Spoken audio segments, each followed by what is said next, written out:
Hi, welcome to Torah Talk with Tamar. I'm Tamar, and today I want to continue sharing about my mini homestead in Southwest Virginia, nestled among the Appalachian Mountain region. We've just started into spring and have accomplished a few projects today, and I thought I would share them with you as well as taking you on a tour of my garden. So let's go. So my growing area technically starts here before my garden gate. And this is where we will have carrot boxes. Right now it's just under construction, but as the opening of spring comes, we will work on that.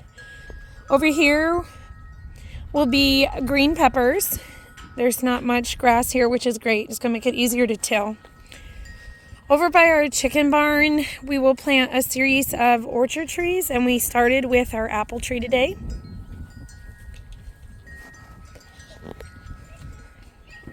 Our garden has been dormant, and we have had 2 prior seasons in this area.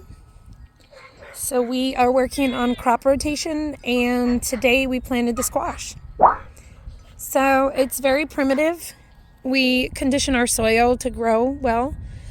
I do not manually water my garden at all, and yet it produces everything that we need. When the seeds come, it's great. We rely on a southern sky. I made sure to plant the garden in a southern area.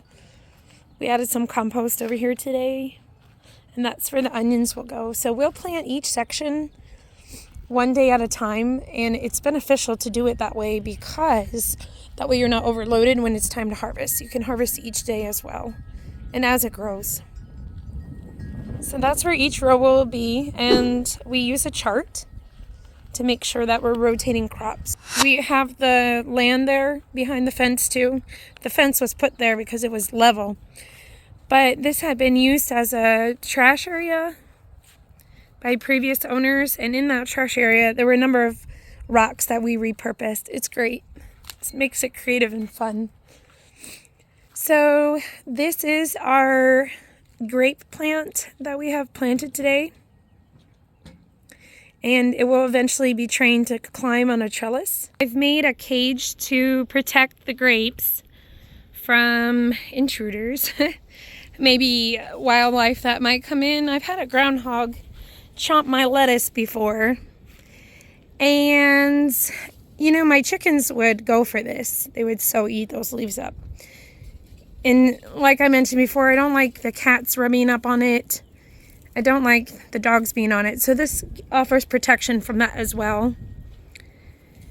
To some people it might not bother them, but I prefer my animal fur not making contact with my produce. And all of this chicken wire that I used for this was repurposed from a project that we did about 2 years ago. We created a coop for our chicken and rooster, and we used it a lot, and then they outgrew it because our flock got bigger and our barn was built up better.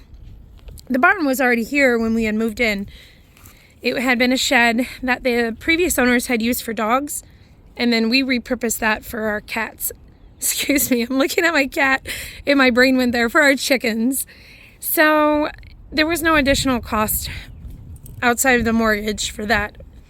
So this is why I always say to conserve resources and save even the smallest scraps of stuff, because our culture has a tendency to call people pack rats or clutter bugs for keeping small bits of things that they might need. But I have found that I have repurposed things over and over, and that's good for your bottom line, because every time you reuse something, it's not only convenient that it's within arm's reach. You don't have to run to the store, spend more gas and time finding something that will work. You're not putting more out-of-pocket cash expense. And I believe that's one of the tools. I'm recording, honey. Go back. Go back, sweetie. That's one of the skills that people had in pioneer days and onwards that helped them to raise large families and to survive. They did not throw things out so quickly. They repurposed it. And once again, this is probably the 3rd time I have repurposed this chicken wire. And right now it's going to be to protect my grapes. Next year I might use it for something else. And this buys us time too, until we can install a trellis, because as small homesteaders, we're not taking out loans to finance our operation, which is not to knock anybody who does. Some people, they want it to be a large capital expense, or they have the financial backing to repay the loan quickly, but there's nothing wrong with slow organic growth. No pun intended. So we have gotten the blueberry bush into the ground. As you can see, it's not much to look at yet, but it looks healthy. So I picked it off the shelf. And this is a non-GMO blueberry bush. And I made a cage around it to protect it from the chickens. Also from dogs and cats rubbing up against it. So I put the blueberries here, adjacent to the bee boxes, which we will be installing in a few weeks. Reason the blueberries need to be near the bee boxes is because blueberries are, and I've read this, I'm not an expert on bee science, but I read that blueberries were a plant that needed pollination. Apparently not all vegetables and fruits need that, but blueberries do. So the width of our growing space here is not very large, but you will be so surprised how much you can get out of a space about this size. Growing your own food does not have to be a farm that is commercial size. If you're really just trying to feed your family, beat inflation, and save, you can really do this in a small space. This is my greenhouse where I grow herbs, strawberries, broccoli, and a portion of lettuce. And right now I'm starting off the season with sage and basil, two of my favorite herbs. So I am here inside my greenhouse and I'm going to plant some of the first herbs for this season. And I'm going to start with sage and, what's the other one? Basil. So I use basic pots. They're nothing fancy. And in the bottom, I'm going to repurpose some leftover dirt that I have from previous years. Actually, just last year. It's not like that old. But, hi, sweetheart. It feels very moist. It smells really healthy still, so I'm under the impression that it can still provide moisture and minerals to the plant. And what I'm going to do is fill the top part with soil from around my property that I'm convinced has a lot of nutrients, like somewhere I've composted. I change where I compost for a variety of reasons. I want to make a video about composting another day, but if I get started on composting now, we'll be talking for a while. So let me go ahead and do that.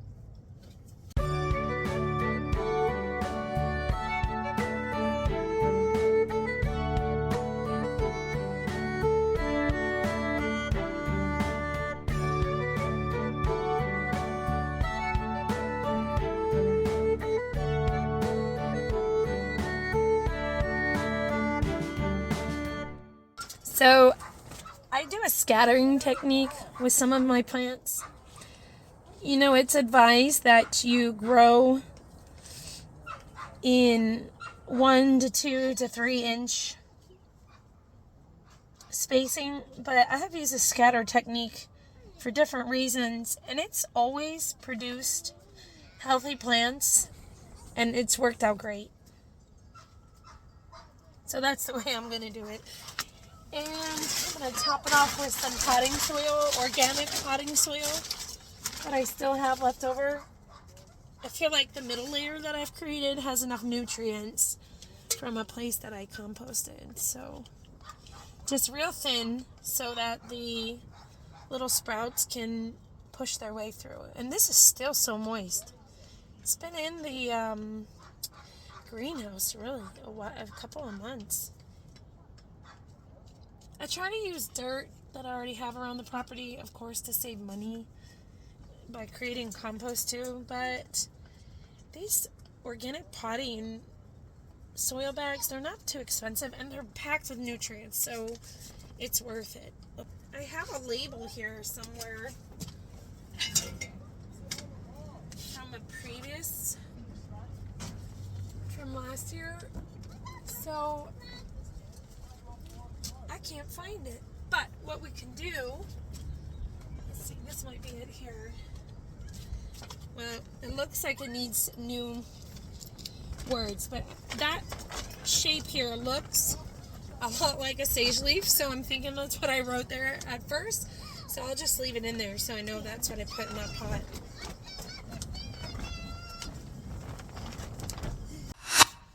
So I'm going to fill the base of these with some more of the organic potting soil.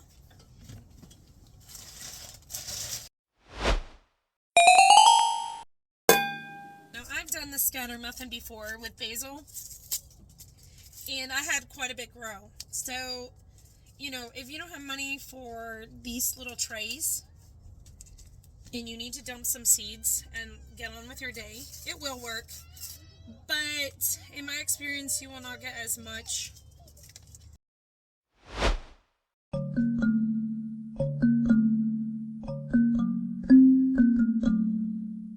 I will come here and manually water my herbs, and I give them a little extra TLC. I use Brita filtered water, and I've had great results with that. So yeah, these are set, and I'm going to go ahead and put them up top.